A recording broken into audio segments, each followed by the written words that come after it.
지금 전 세계 종교 지형이 뭐랄까 지각 변동을 겪고 있습니다. 그런데 바로 이런 변화 속에서 한 저자가 아주 흥미로운 주장을 내놨어요. 한국교회가 이제 것과는 전혀 다른 새로운 사명을 감당해야 한다는 건데요. 오늘 이 주장이 도대체 어떤 내용인지 한번 제대로 파헤쳐 보겠습니다. 이 이야기의 출발점은요, 저자가 25년 만에 다시 독일의 한 고시에 갔다가 받은 충격에서 시작돼요. 거리를 걷는데 예전과는 너무 다른 풍경이 눈에 들어온 거죠. 근데 이게 그냥 도시 하나가 변했네 이런 수준이 아니었어요. 저자의 눈에는 이게 바로 거대한 시대 변화를 알리는 신호탄처럼 보였던 겁니다. 네, 바로 이 지점이에요. 저자가 말하고 싶은 핵심이 이거죠. 수백 년 동안 세계의 중심축 역할을 했던 서구 기독교 문명이 점점 힘을 잃고 있다는 겁니다. 그리고 그 빈자리를 다른 거대한 종교 세력들이 정말 무서운 속도로 치고 올라오면서 채우고 있다는 것. 이것이 바로 저자가 지금 이 세대를 읽는 가장 중요한, 팽팽한 긴장감인 거죠. 자, 그럼 저자가 말하는 쇠퇴라는 게 대체 구체적으로 어떤 그림일까요? 궁금하시죠? 먼저 저자가 직접 눈으로 본 유럽의 현실, 그러니까 새로운 필요가 생겨나고 있다는 바로 그 현장으로 한번 들어가 보시죠. 상상해보세요.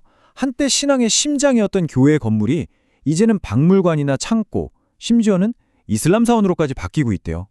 그리고 사회 전체는 점점 더 돈, 물질적인 것만 쫓아가고 있고요.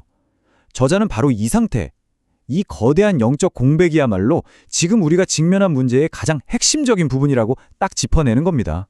자, 그럼 이렇게 텅 비어버린 자리를 그냥 비워둘 순 없겠죠? 과연 무엇이 이 공백을 채우고 있을까요? 저자는 특히 두 개의 거대한 종교적 흐름이 이 틈을 비집고 들어오고 있다고 분석하고 있습니다. 저자가 꼽는 두 가지가 바로 이슬람의 확산, 그리고 힌두 민족주의의 부상입니다.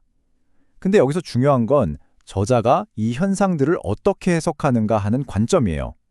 단순히 세력이 커지고 있네? 이게 아니라 기존의 서구 중심 질서의 정면으로 도전하는 아주 강력한 대안 문명으로 보고 있다는 거죠. 특히 저자는 인도에서 기독교인들이 공격받는 사건을 다룬 한 독일 신문 기사를 아주 중요하게 다루는데요. 이 기사가 던지는 아주 근본적인 질문이 있어요. 그걸 통해 문제의 본질로 깊숙이 파고들죠. 그 질문은 바로 이겁니다. 도대체 왜? 그리고 그 왜라는 질문에 대한 한 힌두 민족주의자의 대답이 정말 충격적입니다. 들어보세요. 만약 기독교 선교가 인도에서 계속된다면 대체 누가 우리 밭을 갈 거냐? 와, 저자는 바로 이 한 문장에 이 모든 갈등의 핵심이 담겨 있다고 봤습니다. 결국 이 갈등의 본질은 종교나 신학 같은 게 아니었던 거죠. 저자의 해석은 이렇습니다. 이들의 반대는 결국 사회의 가장 낮은 계급, 그 사람들을 영원한 노동력으로 묶어두려는 기득권층의 저항이었다는 거예요. 한마디로 자신들의 사회적, 경제적 통제 시스템을 지키기 위한 몸부림이었다. 이렇게 결론을 내리는 거죠. 자, 그럼 이런 거대한 도전들 앞에서 저자가 제시하는 해법은 뭘까요? 바로 본질로 돌아가자는 겁니다. 우리가 잊고 있었던 복음의 진짜 의미, 저자의 표현을 빌리자면 바로 해방의 복음으로 돌아가야 한다고 강력하게 주장하는 거죠. 자, 해방의 복음을 말하기 전에 저자는 먼저 우리가 흔히 복음을 어떻게 오해하고 있는지부터 짚고 넘어가요. 뭐냐 하면 그냥 죽어서 천국 가기 위한 보험 정도로 생각하거나 아니면 이 땅에서 잘 먹고 잘 살게 해달라고 비는 일종의 거래 같은 신앙 말이에요. 그게 아니라는 겁니다.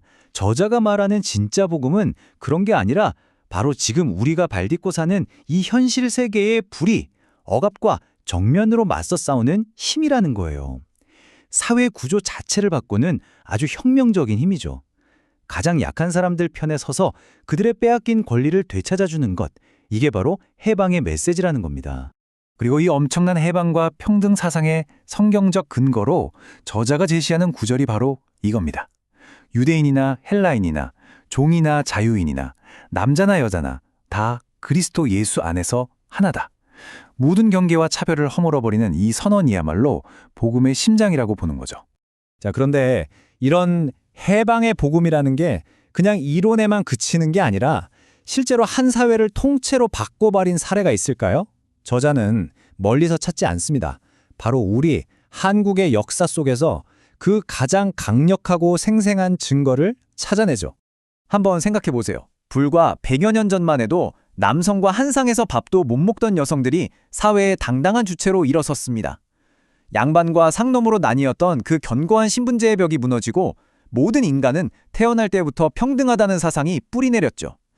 저자는 이 모든 정말 드라마틱한 변화가 다른 무엇도 아닌 바로 해방의 복음이 이 땅에 들어온 직접적인 결과라고 분석합니다. 바로 이 지점입니다. 이렇게 강력한 해방의 역사를 온몸으로 경험한 교회가 바로 한국교회라는 거죠. 그리고 저자는 바로 그 특별한 역사적 경험 때문에 오늘날 한국교회가 전 세계를 향한 아주 특별한 사명을 가지고 있다고 주장하면서 이제 이야기의 결론으로 나아갑니다.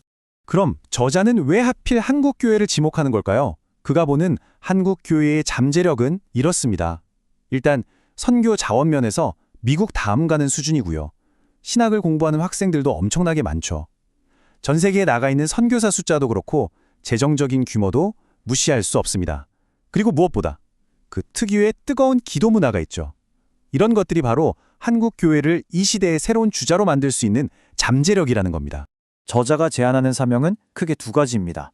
첫째는 우리 안에서 바로 한반도에서 먼저 화해를 이루고 자유와 정의, 평화를 실현하는 것. 그리고 둘째는 그걸 바탕으로 억압받는 다른 나라 사람들에게 이 해방의 복음이라는 횃불을 전하는 거죠. 그런데 여기서 아주 중요한 전제가 있어요. 밖으로 나가기 전에 먼저 우리 안의 문제부터 해결해야 한다는 겁니다. 우리 스스로가 분열되어 있는데 어떻게 세계를 향해 화해를 말할 수 있겠냐는 아주 날카로운 지적인 거죠. 하지만 저자는 여기서 장밋빛 전망만 내놓지는 않습니다. 아주 따끔한 경고도 함께 하는데요. 오늘날의 한국 교회를 보면 안타깝게도 복음이 싸워야 할 대상인 물질주의, 분열, 불의 같은 모습들을 오히려 교회가 앞장서서 보여줄 때가 있다는 겁니다. 굉장히 자기 비판적인 목소리죠. 그래서 저자는 마지막으로 우리 모두에게 이 질문을 던지면서 글을 마칩니다. 과연 한국 교회는 힘이 빠지고 있는 서구 교회의 바통을 이어받아서 이 세상에 고통받는 사람들을 위한 진정한 해방의 복음을 들고 나아갈 수 있을 것인가? 어쩌면 이 묵직한 질문에 대한 답은 바로 오늘을 살아가는 우리들의 선택에 달려 있는지도 모르겠습니다.